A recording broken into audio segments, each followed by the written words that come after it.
एक छोटे से गांव में एक साधारण किसान रहता था। नाम था रघुवीर। वह बहुत मेहनती था, मगर किस्मत ने कभी उसका साथ नहीं दिया। सूखा पड़ा, फसलें बर्बाद हुई और अब गांव में महामारी फैली हुई थी, जिससे गांव का जीवन रुक सा गया था। रघुवीर की पत्नी शांति और उसकी 10 साल की बेटी सीमा के साथ एक छोटी सी झोंपड़ी में रहता था। झोपड़ी पुरानी थी, टपकती थी और चारों ओर टूटी हुई बांस की दीवारें थी। शांति रघुवीर बोला, इस बार की बारिश ने तो सब कुछ छीन लिया। काम है नहीं, खेत सूखा पड़ा है और अब सीमा को भी खांसी आने लगी है। हम कुछ करेंगे जी, हम हमेशा कुछ करते आए हैं। शांति ने हिम्मत बढ़ाई। रघुवीर सुबह काम की तलाश में गांव के सेठ गजराज सिंह के पास जाता है, जो बहुत अमीर था लेकिन दिल से बहुत कठोर। सेठ जी, कुछ मजदूरी मिल जाए, बेटी बीमार है, झोपड़ी की मरम्मत करनी है। सेठ ने ऊपर से नीचे तक देखा। रघुवीर, तुझे क्या काम देना? न तेरे पास ताकत रही न हुनर, जा किसी और के दरवाजे देख। रघुवीर हाथ जोड़ता रहा, मगर गजराज सिंह ने उसे भगा दिया। बिना काम बिना राशन रघुवीर जब घर लौटता है तो देखता है कि उसकी बेटी का बुखार और तेज हो गया है। रात का समय था, ठंडी हवा चल रही थी और बारिश की बूंदें शुरू हो चुकी थी। मुझे कुछ करना होगा, उसने खुद से कहा। वह गांव के पुराने मंदिर की ओर गया। वहां के पुजारी बहुत दयालु थे, पर खुद इतने बूढ़े और बीमार हो गए थे कि मदद नहीं कर सकते थे। रघुवीर बेटा, पुजारी ने कहा, मैं खुद बीमार हूँ, पर देख ये कुछ जड़ी बूटियाँ रखी है, बेटी को दे देना और ये सूखी रोटियाँ हैं, खा लेना। रघुवीर धन्यवाद कहकर लौटता है। झोंपड़ी में बारिश तेज हो जाती है, दीवारों में से पानी अंदर घुस रहा है। शांति छत से गिरते पानी को रोकने के लिए बर्तन रखती है। सीमा का बुखार और तेज हो रहा है। हे भगवान, तूने हमें इतना भी क्यों नहीं दिया कि हम एक छत के नीचे चैन से जी सके। रघुवीर आसमान की ओर देखता है। अगली सुबह गांव में एक घोषणा होती है।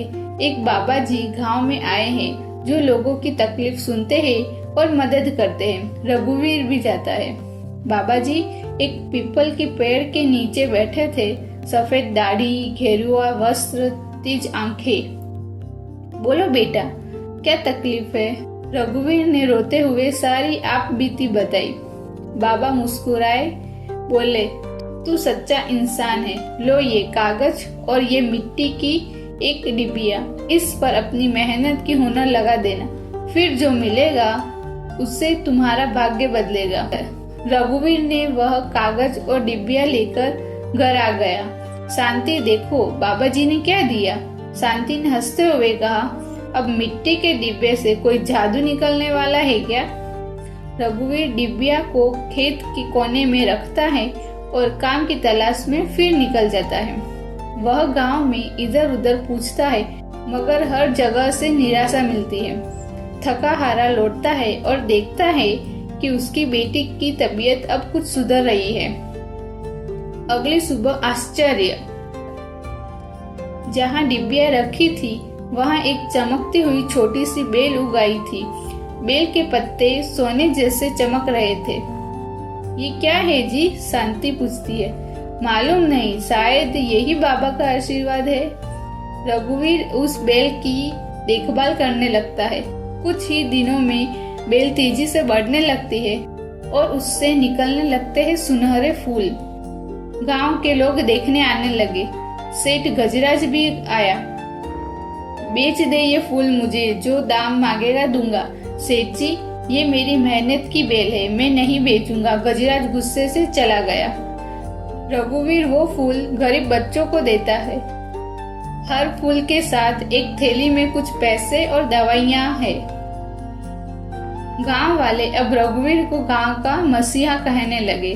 धीरे धीरे रघुवीर एक नया घर बनाता है, पर उसमें एक बड़ा हॉल बनवाता है, जिसे वह सेवाघर कहता है, जहाँ कोई भी भूखा, बीमार या बेघर आए उसे खाना, बिस्तर और दवा मिलती।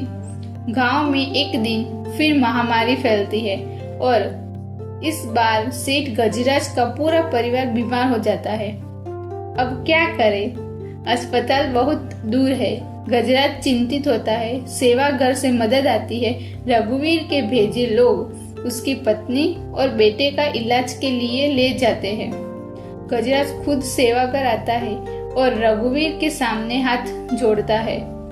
मैंने तेरी बहुत बेइज्जती की, तूने फिर भी मेरा परिवार बचाया। रघुवीर ने कहा, सेठ जी, मैं गरीब जरूर हूँ पर दिल से अमीर हूँ।